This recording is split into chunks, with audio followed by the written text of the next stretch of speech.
لیکن یہ نیرا نعرہ نہیں لگانا، یہ غور کرنا ہے، پیسوں پر اچھی طرح غور کر کے سوچ لینا ہے کہ پیسے زیادہ پیارے ہیں کہ اللہ رسول، یہ غور کر لینا۔ یہ جو جھوٹی انا کے بت بنائے ہوئے نا، میری عزت، میری برادری، میری افسری، میرا قبیلہ، میری کرسی، یہ غور کر لینا ہے کہ کرسیاں زیادہ پیاری ہیں، اقتدار زیادہ پیارا ہے کہ اللہ رسول۔ ایک طرف رسول اللہ کی شریعت اور ایک طرف تیری برادری کے رسم و رواج، لیکن شادی والے دن رسم و رواج جیت گئے۔ کدھر گئی تیری محبت رسول؟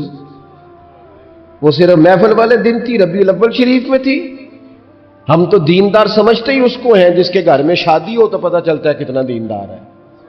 محفل میں تو سارے دیندار ہوتے ہیں، یہ تو پتہ ہی تب چلتا ہے جب کسی کا انتقال ہو جائے نہ گھر میں کوئی خوشی آئے کہ اب یہ کتنا دیندار ہے، اب پتہ چلے گا۔ مسجد میں تو سارے دیندار ہیں۔ فرمایا اگر چاہتے ہو کہ لذت ایمان نصیب ہو تو ہر چیز سے بڑھ کر اللہ رسول سے پیار کرو، اور دوسرا فرمایا جس سے بھی پیار کرو نا اللہ رسول کی رضا کے لیے کرو۔ شکریہ کا تکلف بھی چھوڑ دو، وہ میرا احسان مانے گا یہ بھی چھوڑ دو، میری تعریف کرے گا یہ بھی چھوڑ دو، فقط اللہ رسول کی رضا کے لیے رشتے بنانے شروع کرو، مومن ہونے کا مزہ آئے گا۔ جتنے ہم شکوے کرتے ہیں نا رشتہ داروں کے، بھائیوں کے، قبیلوں کے، برادریوں کے، یہ سارے ختم ہو جائیں اگر ہم محبت اللہ رسول کی وجہ سے کرنی شروع کر دیں۔ اگر بنیاد اللہ رسول کی رضا ہو تو ہماری طبیعتوں میں کسی کے لیے نفرت پیدا نہ ہو، بے ادبی پیدا نہ ہو، کوئی ایسا ماحول نہ ہے۔ کیوں کہ ہم ڈائریکٹ پیار ہی نہیں کرتے، ہم جس سے بھی پیار کرتے ہیں درمیان میں رب و رسول کو رکھ کے کرتے ہیں۔ اور حضور فرماتے ہیں قیامت کے دن رب اعلان کرے گا، اللہ فرمائے گا وہ کہاں ہیں جو دنیا میں میری رضا کے لیے آپس میں پیار کرتے تھے؟ یا اللہ کیا ملنے والا ہے؟ اللہ فرمائے گا آج میرے عرش کے سائے کے علاوہ سایہ کوئی نہیں، جو دنیا میں میری رضا کے لیے آپس میں پیار کرتے تھے انہیں آج میں اپنے عرش کا سایہ عطا کروں گا۔ تو اگر ایمان کی لذت چاہتے ہو، ایک تو ہر چیز سے بڑھ کے اللہ رسول سے پیار کریں، ایک جس سے بھی پیار کریں اللہ رسول کے لیے کریں، اور دوسرا فرمایا مومن ہونے کے بعد، کلمہ نصیب ہونے کے بعد، ایماندار ہونے کے بعد کفر کی طرف جانا اتنا ناپسند کریں، اتنا ناپسند کریں جتنا کوئی آگ میں جانا ناپسند کرتا ہے۔ ایک بزرگ تھے، ہمیں تفسیر پڑھایا کرتے تھے، تفسیر کے استاد تھے۔ میں نے ان سے ایک دن کہا، میں نے کہا حضرت صاحب کچھ باتوں میں نا میں اڑ جاتا ہوں، میں اپنے آپ کو اتنا لائق نہیں سمجھتا، تو کہیں کہیں نا ذہن الجھ جاتا ہے، تو کبھی الجھ جاتا ہوں۔ ایک سوال کئی دنوں کا ہے، اصول تفسیر کا مسئلہ ہے، تو ذرا کچھ چیزیں ایسی ہوتی ہیں بزرگ کہتے ہیں جو کتابوں سے نہیں ملتی، صرف سینوں سے ملتی ہیں۔ کورس تو فقط لفظ ہی سکھاتے ہیں، یہ آدمی ہے جو آدمی بناتے ہیں۔ میں نے کہا صاحب یہ سمجھ نہیں آئی کہ یہاں بھی صاحب وہاں بھی صاحب۔ کہنے لگے جی کس طرح؟ میں نے کہا جی یہاں قبر میں بھی سوالوں کے جواب اور پھر قیامت میں بھی۔ مجھے کہنے لگے جاؤ امام رازی کی تفسیر اٹھا کے لاؤ۔ میں تفسیر ان کے سامنے لا کے رکھی تو کہنے لگے یہ سیدنا یوسف علیہ السلام کا واقعہ ذرا دیکھو تفسیر یوسف میں، اس میں ایک عجیب بات لکھی ہے۔ حضرت یوسف علیہ السلام کے زمانے میں قحط ہو گیا، تو جناب یوسف علیہ السلام نے، چونکہ آپ اللہ کے نبی تھے پہلے سے جان گئے قحط ہوگا، تو حضرت یوسف نے گندم پہلے سٹاک کر لی تھی بہت زیادہ۔ باقی علاقوں میں جب قحط پڑا نا، اب سب لوگوں نے مصر کی طرف رجحان کیا گندم لینے کے لیے، تو حضرت یوسف علیہ السلام نے نا شہر کے دروازے پر بندے کھڑے کر دیے، فرمایا جو بندہ آئے نا اس سے 2 سوال پوچھنا، جو آئیں گے لوگ گندم خریدنے، جو آئے 2 سوال پوچھنا، ایک پوچھنا کہاں سے آیا ہے اور ایک پوچھنا لے کے کیا آیا ہے۔ ایک پوچھنا، سمجھ آ رہی ہے بات کی، اور دوسرا پوچھنا کہ لے کے سونا لے کے آیا ہے، چاندی گندم خریدنی ہے تو کیا چیز لے کے آیا ہے، کہ نگد پیسے لایا ہے، یہ پوچھ لینا۔ جو آئے 2 باتیں پوچھنا، ایک پوچھنا کہاں سے آیا ہے اور دوسرا پوچھنا کیا۔ ایک روایت میں 3 سوال بھی ہیں، لیکن فرمایا پوچھنا 2 سوال ضرور۔ انتظار تھا نا بھائیوں کا کنان سے آنے والوں کا، فرمانے لگے سب سے 2 سوال پوچھنا، جب کنان والے آئے نا ان سے صرف اتنا پوچھ لینا کہ وہ کہاں سے آئے ہیں. اگر پوچھے نا کنان سے آئے ہیں تو پھر یہ نہ پوچھنا کیا لے کے آئے ہیں. پھر میں جیبیں خود ٹٹول لوں گا وہ کیا لے کے آئے. باقیوں سے 2 سوال. جب میرے بھائی آئے نا, بھائی بھائیاں دے ویری ہوندے تے بھائی بھائیاں دیا باواں, جب میرے بھائی آئے تو ان سے یہ نہیں پوچھنا کہ وہ کیا, بس یہ پوچھنا کہ کہاں سے. اتنی بات پوچھنا, باقی میں پوچھ لوں گا. آپ فرمانے لگے رب بھی فرشتوں سے کہتا ہے تم قبر میں نا میرے بندوں سے زیادہ سوال نہ کرنا, بس یہ پوچھ لینا مجھے مانتے ہیں, میرے نبی کو مانتے. قبر میں تم اتنے سوال پوچھ لینا, باقی لے کے کیا ہے وہ میں خود ہی پوچھ لوں گا. فرشتوں کے سامنے رب کریم اپنے بندے کو بے آبرو کرنا, بس تو یہ بتا دے اللہ رسول کو مانتا ہے کہ نہیں. باقی جو تیرا حساب کتاب ہے نا, اللہ فرماتے ہیں میں قیامت میں کر لوں گا, میں پوچھ لوں گا اس کا کیا علاج کرنا ہے. بس تم اتنا بتا دو مجھے مانتے ہو, میرے رسول کو, میرے بھائی, میرے نبی کریم علیہ السلام. فرماتے ہیں جو بندہ توبہ کرنے والا تھا, اللہ کی بارگاہ میں آنے والا تھا, بار بار توبہ کرتا تھا, احساس رہتا تھا, اسے احساس تھا, آیا کرتا تھا, پھر بھی غلطیاں ہو گئی, قیامت کے دن رب کریم اپنے فضل کی چادر اس پہ ڈالے گا, فضل کی چادر ڈالے گا, اور رب کریم اس سے پوچھے گا یہ گناہ کیا تھا.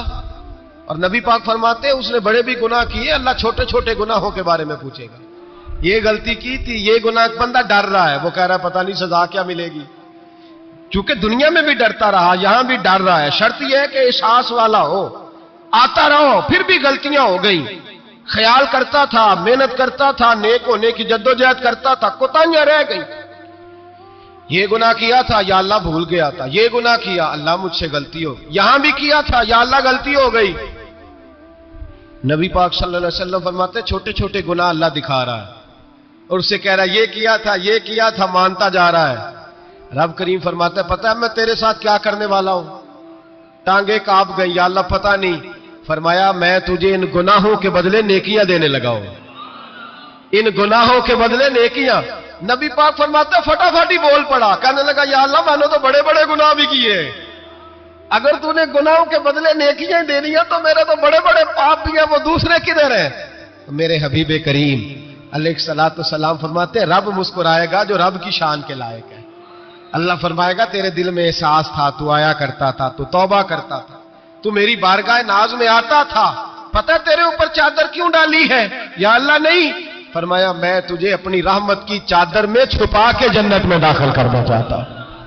میرے بھائی تو آ تو صحیح, تو پہنچ تو صحیح. خدا را یہ جتنی دنیا داری ہے نا, یہ تو آپ ہر وقت کریں گے تو راضی ہوں گے لوگ, ہر وقت. اور یہ جو ہم نے پلاننگ کی ہوئی ہے نا کہ میں فلانا کام کر کے سیانا ہو جاؤں گا, تو اتنی مہلت نہیں دی اللہ پاک نے. وہ کہتا فوراً آپ اپنی منصوبہ بندی بدلیں, رحمت الہی کی جانب توجہ کریں, اپنا ذہن رب کریم کے بارے میں کرم والا بنائیں, اور یہ ارادہ کریں کہ میں اس کی بارگاہ میں آؤں گا تو وہ مجھے عطا کرے گا. اپنے بازو پہ بھروسہ نہ کریں, اپنی عقل پہ بھروسہ نہ کریں.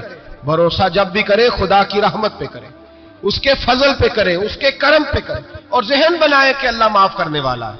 ہمارے ذمہ یہ ہے کہ ہم اپنے گناہوں کا احساس پیدا کریں. ہماری ذمہ داری یہ ہے کہ ہم توبہ سچی اور کھری کریں. ہماری ڈیوٹی یہ ہے کہ ہم اللہ کی بارگاہ میں صحیح معنوں میں حاضری دیں. ہم توبہ بھی جھوٹی کرتے ہیں, بلکہ اگر میں کہوں کہ مذاق کرتے ہیں. شب برات آنے والی ہے نا, کس دن ہے؟ جمعرات کو شب برات آئے گی. کچھ لوگ تو خیر ویسے ہی ڈٹ جاتے ہیں, کہتے ہیں ہم نہیں مانتے, وہ پکے لگے ہوئے ہیں, وہ کہتے ہیں نہیں عبادت نہیں کرنی چاہیے. میں نے کہا یار بس کرو, چھوڑ دو. اب اللہ کی عبادت کرنے کے لیے بھی تم سے سند لینی پڑے گی کہ مولوی صاحب اجازت دے, نفل پڑھ لیں, اجازت لینی پڑے گی. اور بندے بڑے سمجھدار ہیں, وہ کوئی سیاسی بندہ دوسری پارٹی کا آ جائے تو اسے مطمئن کر لیتے ہیں. کچھ بسرا دوسری جماعت کا مسئلہ پوچھ لے, کہتے ہیں مولوی صاحب پوچھ کے دساں گا. موٹی سی بات ہے, شب رات کو کیا ہوتا ہے؟ عبادت. کیا ہوتا ہے؟ بول کے بتائے. یہی ہوتا ہے نا, تو اس کے لیے سرٹیفکیٹ کی ضرورت ہے جی. والذین یبیتون لربہم سجدا وقیاما. اللہ فرماتے ہیں میرے بندے ساری رات گزار دیتے ہیں یا قیام کرتے ہوئے یا سجدہ کرتے ہوئے. اس کے لیے سرٹیفکیٹ کی ضرورت ہے. بڑی جلدی مسئلہ پوچھنے آ جاتے ہیں لوگ. ہاں, ایک وہ ہے جو مانتے ہی نہیں سرے سے, ایک وہ ہے جو بڑا عجیب مانتے ہیں. وہ کہتے ہیں شب رات ہے چھوٹا گوشت ہی نہیں مل رہا دکان سے. بھئی شب برات گوشت کھانے کا دن ہے, حلوہ کھانے کا دن ہے شب برات, موت کرنے کا دیہڑا آ گیا شب برات. شب برات آئی ہے, پہلے کلو گوشت آتا تھا, 2 کلو لے لو. یہ کون سا طریقہ ہے شب برات منانے کا؟ اور پھر شب برات منائی جائے گی, معراج شریف سے پٹاخے چل رہے ہیں روز شام کو, چلتے ہیں نا؟ نہیں, میں کہ مینو غلطی لگتی, تسی بولے نہیں نا. چلتے ہیں پٹاخے. کون بیچتا ہے پٹاخے؟ ہندو, سکھ, یہودی. چلاتا کون ہے؟ کس نے کہا ہے چلانے؟ اس میں کوئی کسی فرقے کا بھی اختلاف نہیں ہوتا. ڈرنا چاہیے اللہ پاک سے. اللہ جہنم کی آگ ٹھنڈی کرتا ہے, ہم جلاتے ہیں شب رات کو. رب فرماتا ہے ٹھنڈی ہوگی, ہم جلا رہے ہیں. بچے پٹاخوں کے پیسے پڑوسی سے لے کے آتے ہیں کہ ہم سے لیتے ہیں؟ ہم منع کیوں نہیں کرتے؟ جوتے نہ پالش کرنے پہ تو تھپڑ لگتے ہیں, تو پٹاخے والے بچے کو نہیں پوچھا جا سکتا؟ باپ کی ذمہ داری ہے. اور محدثین نے مسئلہ لکھا ہے, اگر بچہ نابالغ کوئی غلطی کرتا ہے تو اس کا باپ ذمہ دار ہے, جواب دے اس کی جگہ.